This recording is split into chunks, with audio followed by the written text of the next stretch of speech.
kryeqyteti i Kenias, vijon të mbetet ende relikja më e rëndësishme koloniale e Afrikës Lindore. Me indeles në Stamboll, tashmë gjendesh aty. Me mua si shumë mëdhime të tjera është debatoni, në një qytet me afro 4.5 milion banor dhe ndër më të gjallët e Afrikës Lindore. Për te i dritareve të hotelit legjendar Norfolk, ndërtuar më 1905, e para gjë që më vjen ndërmend është filmi Out of Africa.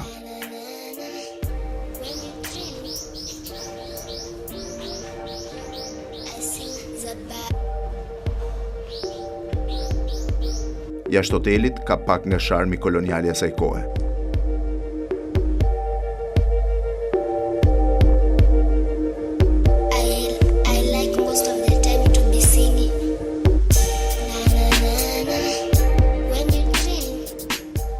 Në Nairobi gjendet një nga lagjet më të dëndura e më të varfëra të Afrikës, Kibera, një replikë e barakave që kanë parë në San Paulo të Brazilit apo Lagos të Nigerisë, rrethuar nga gjithanët me ndërtime gjigande xhami.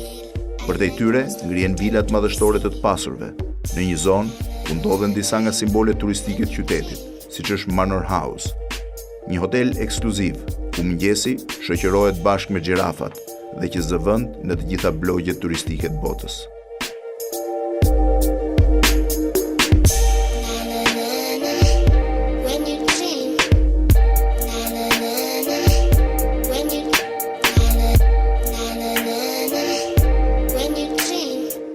Pishinat dhe oborret gjigande plot kafshë të vilave të pasanikëve duken qartë në avionin e linjës Safari Link, që ngrihet nga aeroporti Wilson për të na çuar në zemër të vendit, në parkun Masai Mara.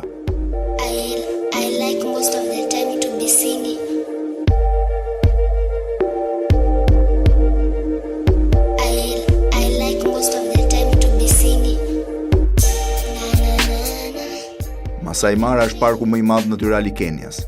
Me një sipërfaqe prej 1500 km2, ai shtrihet në jug të vendit në kufi me një tjetër park gjigant, më të madh në botë, Serengetin e Tanzanisë. Të dy bashk janë rezervatet natyrore më të rëndësishme të globit.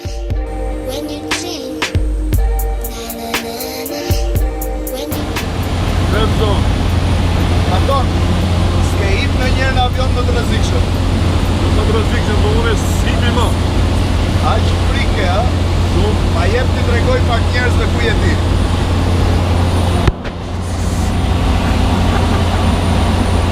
Ky është Madoni. Këtu është Afrika. Këtu jam pilotët. Këtu është Masai Mara. Udhëtimi për Masai Mara zgjat thuajse një orë, me një avion Cessna 9 vendsh. Tani do ulemi në një pistë shumë të rrezikshme.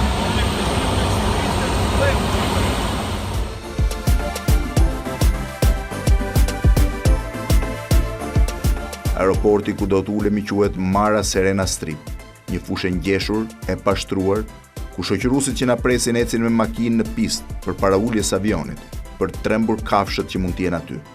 Në atë hapësirë që mund të ketë kilometra të tërë, ne dy shqiptarët dhe shoqëruesi ynë Joshua jemi të vetmet qenie njerëzore. 3 qenie njerëzore në mbretërinë e kafshëve të egra dhe të lira. Kemi fare pak kohë për t'u akomoduar në një lodge tipike afrikane dhe nisemi direkt për safari. Duket si një libër kafshësh për fëmijë, por një libër i mrekullueshëm. Dalja nga makina është rreptësisht e ndaluar.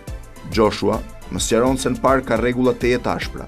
Nuk lejohet energji elektrike, nuk lejohet asnjë lloj ndërtimi veç disa tendave hotele. Nuk lejohen rrugët e asfaltuara dhe as zurmat që mund të shqetësojnë kafshët.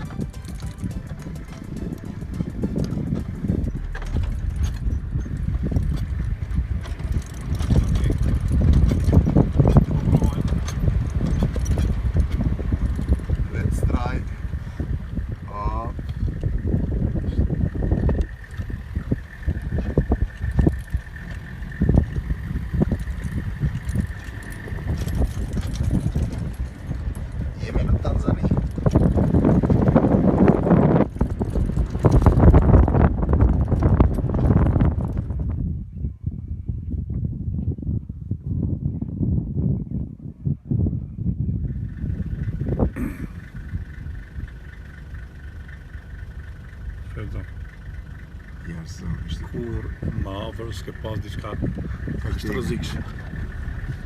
Kaq të rrezikshme.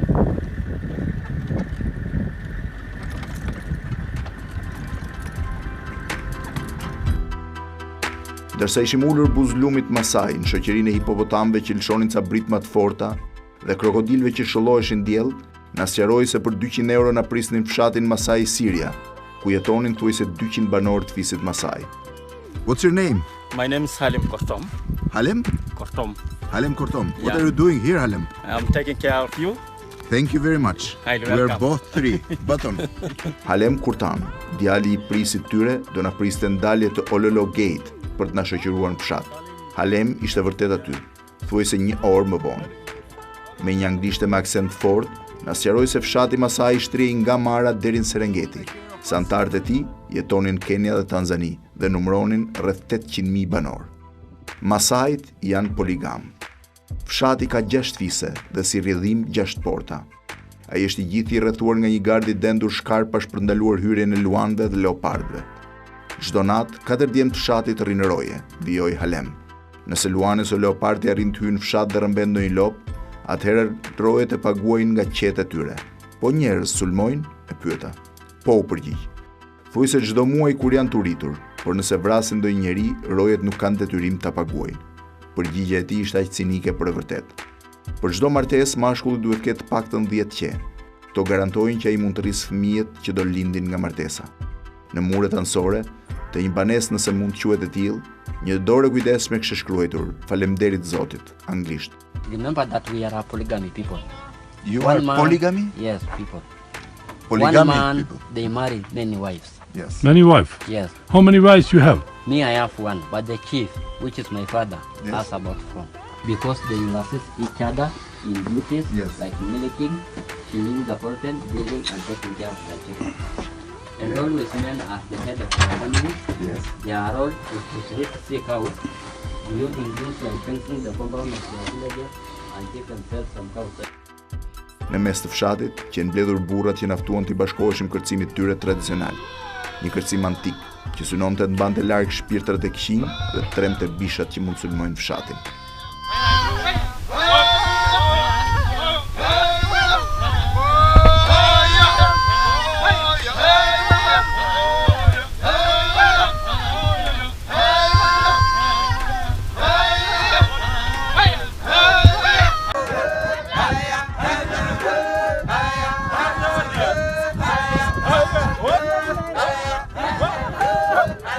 Tani do shkojmë te gratë, na tha Halem.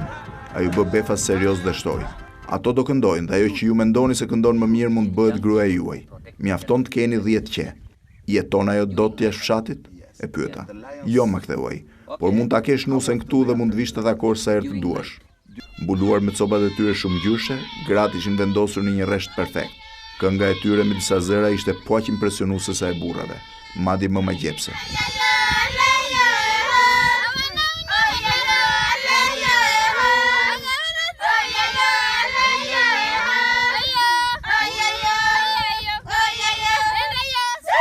Këndojnë bukur, I thash Halemit, por këtë herë nuk kam ndërmend të marr një nusër në Mara Syria.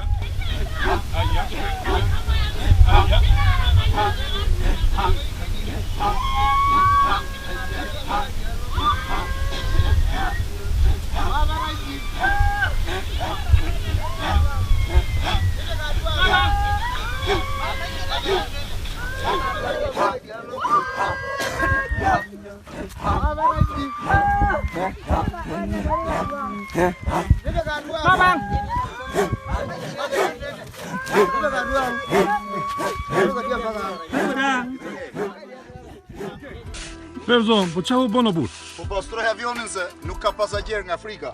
Ne dy jemi.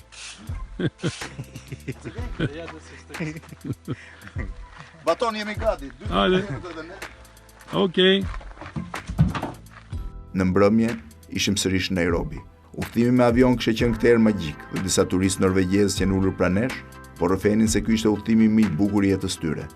Ishte një mbrëmje ngrohtë dhe të jetë e koloruar. Në mëngjes, ndërsa avioni po ngrihej nga aeroporti I Nairobit, në televizion po shfaqej ceremonia e betimit të Donald Trump. Presidenti Obama qëndronte aty, me buzëqeshjen e tij karakteristike. Ato ditë e kishim përmendur shpesh, ishim në vendin e babait të tij. Një moment, mendova se fatet njerëzore janë të pabesueshme në jetë. Nuk është çudi që ai të ishte një djalë si Halem, nëse Jati nuk do të ishte nisur të shkollojë në Hawaii dhe ai vetë nuk do të ishte mbetur me të jemën atje. Fati e kishte bërë për 8 vite njeriu më të fuqishëm politik të globit. Ai që munduar të ekuilibronte fatet e botës, ndërsa një bashkombas i babai i tij shqetësoi në fshatin e humbur të Mara Sirias, se mos luanët anin atë natë ndonjë lop dhe jo një njeri.